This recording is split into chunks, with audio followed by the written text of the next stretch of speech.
Becoming a registered yoga school is harder than most studio owners realize. It takes longer than anyone tells you. And here's the part almost nobody mentions: you don't actually have to do it at all. I'm Sage Rountree. I'm an E-RYT 500, an American Yoga Council Level 2 accredited teacher trainer, and the author of 13 books, 4 of which are the required textbooks for my own 200-hour yoga teacher training. I've been director of a registered yoga school since 2011 through several rounds of Yoga Alliance standards updates, and I carry a 4.89 out of 5 rating across 147 reviews on Yoga Alliance. In this video, I'll walk you through what becoming an RYS 200 actually looks like, the application, the money, the curriculum review, the weighting, the revisions, the maintenance, and then I'll show you the path most studio owners don't realize exists. By the end of this video, you'll know whether going through the Yoga Alliance application process is the right move for your studio this year, or whether you're about to spend 12 months doing paperwork when you could be teaching. Here's what RYS actually means. Registered Yoga School is a credential from Yoga Alliance, the most recognized registry for yoga teachers in the United States. An RYS 200 is authorized to issue 200-hour certificates that graduates can use to register themselves as RYTs, registered yoga teachers. It's worth naming out loud. Yoga Alliance is a registry with standards, not a government-issued license. There's no yoga police. But RYS status is the credibility marker most prospective trainees look for when they're choosing a training, so for practical purposes, it matters. Prerequisites. This is where most people stop. Your lead trainer has to hold the E-RYT 500 credential. That's the current Yoga Alliance standard for every lead trainer of an RYS 200 program, in effect since the upleveling deadline of December 31st, 2024. E-RYT 500 requires the completion of a 500-hour training plus 2,000 documented teaching hours after you finish that training. If you're sitting at E-RYT 200 right now, you're looking at several years of additional documented teaching plus a 300-hour training before you can even apply to register your school.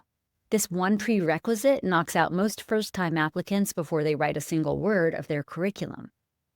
The next step is to build a curriculum that meets the standards.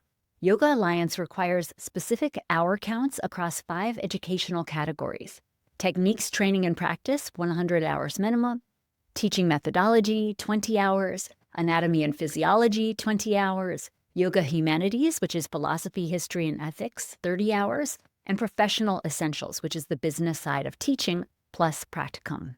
You'll submit full syllabi, lesson plans, reading lists, ethics content broken out separately, assessment tools, and bios for every faculty member.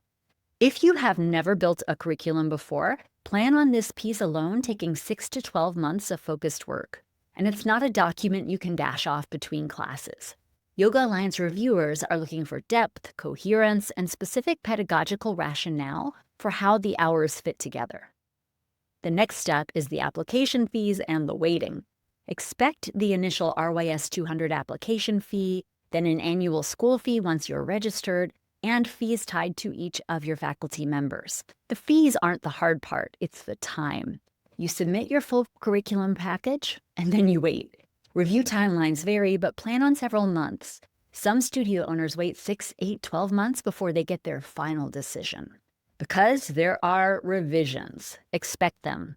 Most first applications come back with requested changes, and this is not a reflection on you as a teacher. It's a reflection on how specific Yoga Alliance's documentation requirements are. Trainer bios need particular language. Hour counts need to be broken down a particular way. Ethics training has to be called out separately. Philosophy has to tie to primary sources. This is the step where a lot of studio owners quietly give up. Not because they can't do the work, but because they've been doing it for a year already and they just want to teach. Then there's the maintenance forever. Once you're registered, you keep the registration alive by paying annual fees, continuing education documentation for every faculty member, and updates every time the standards change. And the standards do change. The online learning standards changed in 2023. The E-RYT 500 lead trainer requirement hit its deadline at the end of 2024. There will be more changes. Staying registered is an ongoing administrative commitment, not a one-time sprint. So here's the honest total. For a studio owner starting from scratch, becoming an RYS 200 is typically a 12 to 24-month process and several $1,000s in hard costs, plus the opportunity cost of your own time. That's before your first trainee even enrolls, before a single dollar of tuition comes in. Now, here's the option most studio owners don't know about. You do not have to become an RYS to run a 200-hour training at your studio.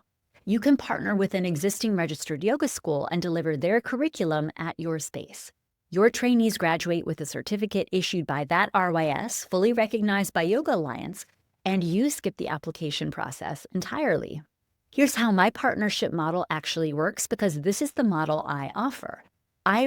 Comfort Zone Yoga remains the registered yoga school. So all the application work, the maintenance, the revisions, the compliance updates when the standards shift, that's my responsibility, not yours. Your trainees graduate with a certificate that carries dual accreditation, Yoga Alliance registration and American Yoga Council accreditation, which is a credibility layer almost no other 200-hour program offers. Here's what the partnership includes. Your trainees get access to my full 200-hour curriculum, the video lectures, the private podcast version, the transcripts, and the 4 textbooks I authored that function as their required reading. Each cohort gets its own private circle community for questions and conversation between sessions. Every graduate then receives a 6-month prep station onboarding in my membership after certification. This is where new teachers actually need the most support. Plus, they'll get access to The Zone, my free community of more than 2,700 yoga teachers. Your graduates don't walk out the door and vanish. They will enter an ecosystem full of support. Here's what you bring on your end. Your lead facilitator needs to be an E-RYT 200 at minimum with E-RYT 500 strongly preferred.